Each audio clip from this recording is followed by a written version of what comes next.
Chairman এবং বাংলাদেশের বর্তমান দেশ নায়ক জনাব তারেক রহমান। আমরা বিগত 15.5 বছর এই আদর্শ বাস্তবায়নের জন্য এই আদর্শকে হৃদয়ে গেছে, এই আদর্শকে বুকে ধারণ করে পথ চলেছি। সেই 15.5 বছরের ত্যাগ তিতিক্ষা ভুলে গিয়ে বাংলাদেশের কোন ইতিহাস লেখা হতে পারে না।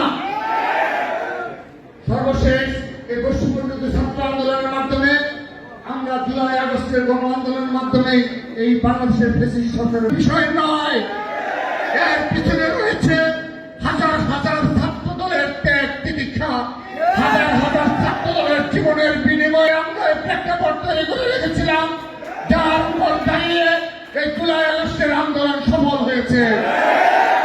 প্রিয় নেতৃবৃন্দ, আমি ধন্যবাদ জানাচ্ছি আজকের এই যৌথ কর্মী সভা থেকে এই বৈষম্যবিরোধী ছাত্র আন্দোলনের অন্যতম সমন্বয়ক যিনি ছিলেন, তিনি আজ এই নির্দলীয় সরকারের উপদেষ্টা হিসেবে দায়িত্ব পালন করছেন সেই নাহিদ ইসলামকে, ঢাকা বিশ্ববিদ্যালয়ের মেধাবী ছাত্র নাহিদ ইসলামকে আমি ধন্যবাদ জানাচ্ছি যে তিনি এই বিগত 15.5 বছরের কৃতিত্ব তিনি বারবার স্বীকার করেন এবং এই ছাত্র দলের কি ধরনের কৃতিত্ব ছিল, কি ধরনের অবদান ছিল এই বৈষম্যবিরোধী ছাত্র আন্দোলনের ব্যাপারে তিনি সেটিও অকপটে স্বীকার করেন।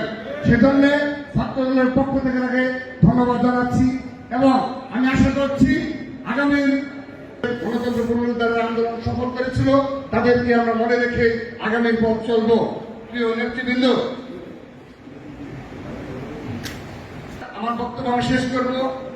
এই বৈষম্য বিরোধী ছাত্র আন্দোলনে ছাত্র দলের কি ভূমিকা ছিল সেগুলো আমি বিশ্বাস করি এই বাংলাদেশের প্রতিটি আনাচে কানাচে শুধুমাত্র ছাত্র দল যুব দল স্বেচ্ছাসেবকের নেতাকর্মী নয়, আমি বিশ্বাস করি সাধারণ শিক্ষার্থীরাও এই বিষয়ের সম্পর্কে পুরোপুরি ওয়াকিবহাল রয়েছেন।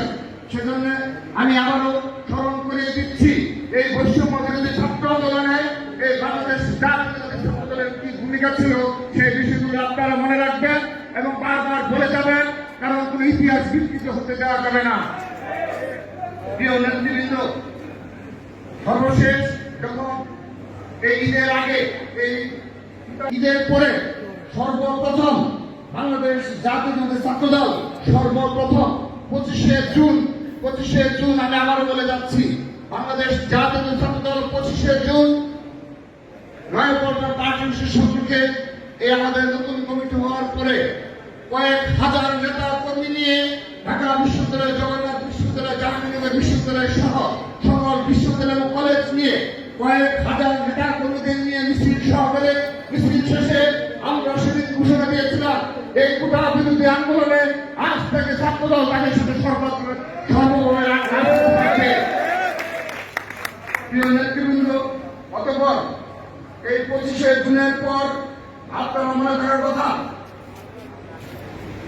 আপনাদের স্মরণ থাকার কথা যে 17 জুলাই যেদিন ঢাকা বিশ্ববিদ্যালয়ে এই 17 জুলাই ঢাকা বিশ্ববিদ্যালয়ের কর্তৃপক্ষ হঠাৎ করে এই আন্দোলন বিসির নেতৃত্বে এই ঢাকা বিশ্ববিদ্যালয়ের এই আওয়ামী মদতপুষ্ট প্রশাসন 17 জুলাই এই সকাল 10টায় ঘোষণা দেয় যে আজ সন্ধ্যা 6টার মধ্যে হল খালি করতে হবে।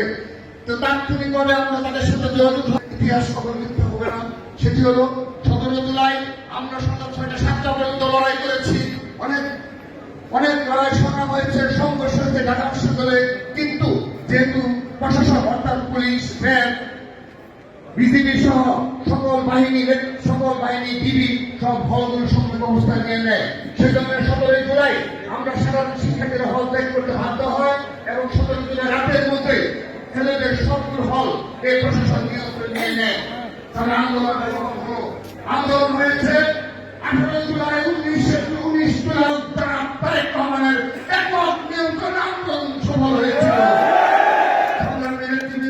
সেই 18 জুলাই এই অবৈধ ফ্যাসিস্টের প্রধান শেখ হাসিনা মিটিং করে শুক্রবারে রাতে ঘোষণার কথা বলেন তাদের আগামী দল থেকে কার্ফিউ এবং সরাসরি গুলি চালানোর নির্দেশ দিয়ে দিলেন। অতঃপর শনিবার গেল, রবিবার গেল, আমরা কিন্তু মাঠ ছেড়ে যাইনি।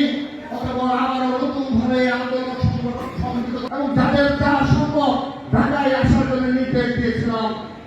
প্রিয় নেতৃবৃন্দ, সেই প্রেক্ষাপটে আপনাদের মনে থাকার কথা এদিন পর্যন্ত ছিল কোটা সংস্কার, এবং যেহেতু অনেকগুলো ভাইকে শহীদ করা হয়েছে, আমরা বৈষম্যবিরোধী ছাত্র আন্দোলনের সাথে আলোচনার মাধ্যমে সিদ্ধান্ত নেই এই আন্দোলন শুধুমাত্র কোটা বিরোধী কোনো আন্দোলন নয়, এই আন্দোলন এখন ছাত্র জনতার আন্দোলন হয়ে দাঁড়িয়েছে। এই আন্দোলন সারা দেশের সাধারণ মানুষের আন্দোলন হয়ে দাঁড়িয়েছে। সেটা এই আন্দোলনকে আর দমন করার ক্ষমতা এই হাসিনার নেই। সেই প্রেক্ষাপটে